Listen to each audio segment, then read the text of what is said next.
Selamat pagi Pak Ferdinand. Ya, pagi. Pak Ferdinand, hari ini ada agenda apa lagi nih Pak di Mahkamah Konstitusi ini saya lihat ini. Ya, pagi ini kita akan melanjutkan pemeriksaan terkait dengan perkara 190 di mana kita mengajukan permohonan gugatan di Mahkamah Konstitusi terkait dengan Undang-Undang Penerbangan. Jadi agenda hari ini adalah pemeriksaan atau mendengar keterangan. Yang pertama itu keterangan tambahan dari Presiden, masih ada agenda, terus keterangan dari DPR dan keterangan dari pihak-pihak terkait, dari maskapai, dari Asosiasi Pilot, Asosiasi Pramugari dan Pramugara serta Asosiasi Pengguna Jasa Penerbangan. Nah, itu agenda kita hari ini. Baik, wah artinya ini sangat menarik perhatian publik sehingga MK sendiri memanggil beberapa pihak-pihak yang cukup penting ya seperti Garuda dan lain-lain Pak ya. Iya, betul sekali. Maskapai yang kita dengar dipanggil itu ada Garuda, ada Lion Group, ada Pelita Air. Baik.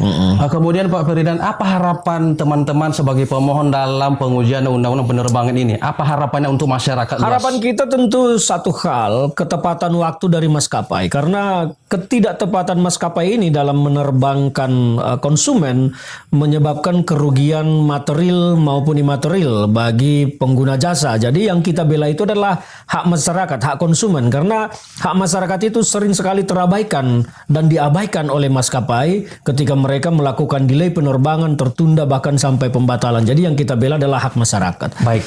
Tapi bukankah sudah ada ketentuannya Pak bahwa misalkan ada batas ganti rugi 300.000 entah itu 4 jam atau lebih. Tidak adil kan menurut Pak Ferdinand Kerugian 300.000 itu tidak mewakili kerugian dari beberapa kelompok masyarakat. Baik. Contohnya saya mau kasih contoh. Seorang pebisnis nih. Ya. Dia sudah punya janji contohnya di Jogja dari Jakarta. Dia menggunakan maskapai terbang jam 8 pagi. Ternyata delay sampai 2-3 jam. Yang akhirnya dia harusnya rapat jam 10 di Jogja. Kemudian batal. Yang berakibat batal pada penandatanganan kontrak misalnya. Dan ini kan dia akan mengalami kerugian material dan imaterial yang tidak sedikit. Apakah 300.000 itu mewakili kerugian dia akibat delay pesawat itu? Oh, jadi logikanya dibangun dari situ Pak sehingga kemudian yang harus dialami kerugian itu berlipat kali ganda. Loh begitu? iya dong. Jadi maskapai harus tanggung jawab. Tanggung jawabnya nanti ke depan seperti apa. Ya mungkin ketika ada hal-hal seperti itu, dia harus mengalihkan konsumen yang bersangkutan ke penerbangan lain. Dan dia harus menjelaskan secara rinci dan detail mengapa penerbangan itu ditunda atau delay. Oh, mengenai alasannya Pak. Alasannya karena selama ini kan sering sekali kita Tidak hanya mendengar, transparan.